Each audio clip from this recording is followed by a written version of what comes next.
Hi, it's Mark Bossard. I'm the producer of the Pawlik Automotive podcast here in lovely, rainy Vancouver. And we're here with Mr. Bernie Pawlik, Pawlik Automotive in Vancouver, Vancouver's best automotive experience. 19-time winners of Best Auto Repair in Vancouver as voted by their customers, 19 times. And we're here with Mr. Bernie Pawlik. How are you doing this morning, Bernie?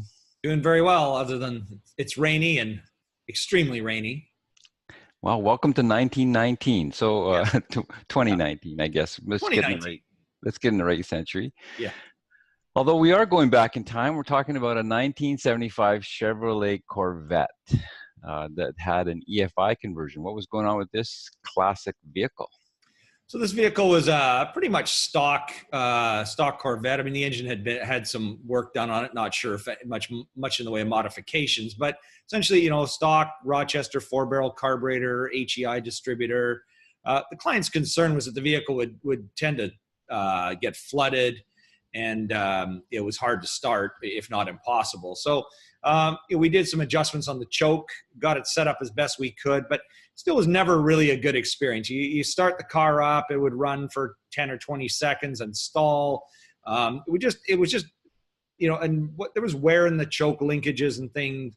They're just things that wouldn't really allow us to get everything set up perfectly. So there was that was basically the best we could get it. And between cold start and a hot warm up, and we're talking like 15 minutes driving, there'd be like some stalling issues, or would idle too high, and never quite perfect. So that's kind of the best we could get. It was to prevent it at least from flooding. And so what did you do to repair this concern? Well, I talked to the owner about it, and he said, well, I'm not super happy with that idea. He goes, why don't we do an EFI conversion, basically converting it to fuel injection? And I said, hey, what a great idea. That'll eliminate all of those issues and bring the benefits of a modern fuel injection system to the vehicle. So that's exactly what we proceeded to do.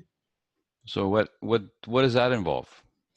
Well, what that involves is removing the old fuel system. So we remove the carburetor, the old mechanical fuel pump, and then install a fuel injection unit. It's a throttle body fuel injection unit. It's made for quadrajet carburetor. Quadrajet carburetor has a smaller primary openings and larger secondaries. It's a unique GM feature. Anyways, this is a bolt-on quadrajet conversion. So you bolt on a throttle body unit, then there's a few sensors that need to be installed. There's a coolant temperature sensor, an oxygen sensor in the exhaust, and it needs to be attached to the ignition system, so to get an RPM signal.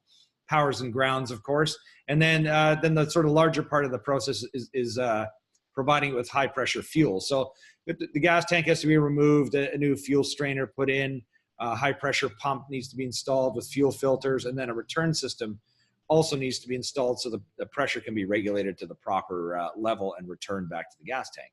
So a lot of work, basically. Yeah, a lot of work. And I mean, it's generally, it was a couple of solid days worth of work to do the job. And how did the job go? Really well. Went fantastic. I mean, it's just, step by step, and, the fuel tanks are kind of a pain to remove in this vehicle, but there was good mounting locations for the pump. The one little hiccup we ran into, there's for the fuel return line, fortunately, there was actually two metal lines in this vehicle, the main fuel line, and there was also a small 1/4-inch diameter fuel vapor line that ran parallel with the fuel line back to the vehicle. It hadn't been used in a long time. It was someone had just kind of disconnected that sort of emission piece, so to speak. But the fuel return line was there, so we were able to tap into that. Unfortunately, when we fired the vehicle up, that return line had a big rust hole in it. 75-year-old, 75-year-old vehicle, 1975 car. It's got quite a bit of miles on it, and anyways, there was a rust hole, so we had to replace a couple of sections of fuel line. But other than that, flawless. And do you have some pictures? I do. I got some pictures. We're going to start with a video here. This is I had a few videos I wanted to show, but due to technical difficulties, we'll just show the video here. And this is the you can see this okay? Yep. So this is the completed job, more or less completed job. That's it's a Holly Spider. That's the EFI unit installed on the vehicle. You can see down the barrels, the fuel and return lines are installed here. There's a coolant temperature sensor down around, sorry, I'm kind of moving the camera around too much. I'll just click back here. We'll just look again. coolant temperature sensor right here. Let me just pause the video. You get a good view here. This coolant temp sensor here. And all the computer controls for this unit are actually all inside the throttle body, except there's a little console piece that you have to install inside the vehicle so you can do all the tuning and adjustments. But it's really pretty much all takes place inside this unit right here. So that kind of gives a good idea of that. And so this is basically the way it looked after the installation. For some reason, someone had put this chrome air cleaner on top of the snorkel piece originally, but it worked fine. And that's the way it looked on the carburetor when it came in. And it pretty well, you can't really tell it's got a throttle body fuel injection unit underneath. That's the old system, of course, with the old carburetor. Again, not a huge amount of difference, but certainly the newer unit looks a lot cleaner.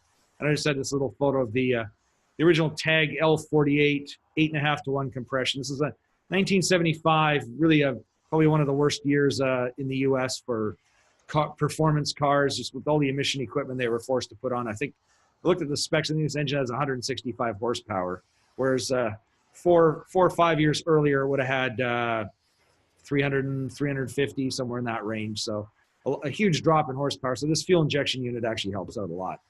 And how did the car run and drive after the conversion? That was awesome. So, as I mentioned, I mean, the owner's main concern was, you start the car and it would tend to stall, and, it was fiddly. There's a few little tuning procedures you need to do before you start it up. We fired it up, started up, and it ran like perfectly the whole time, just stayed a nice steady RPM. I was kind of waiting for it to stall, and it never did, just expecting it to, but just like perfectly smooth the whole way.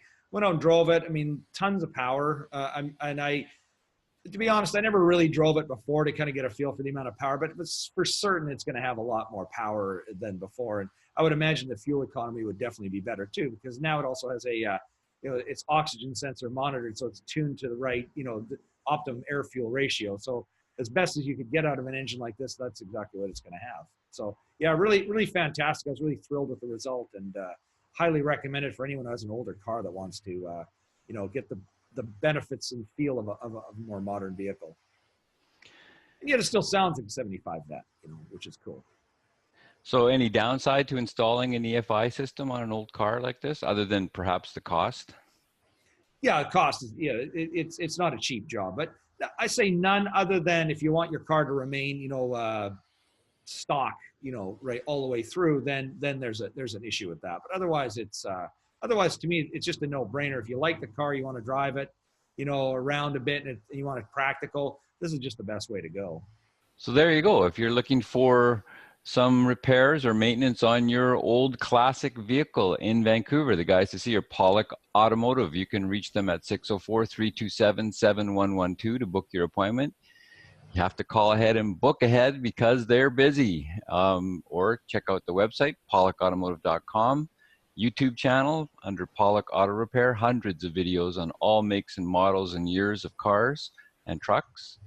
Or thank you so much for listening to the podcast. Thanks, Bernie. Yeah, thanks, Mark, and thanks for watching.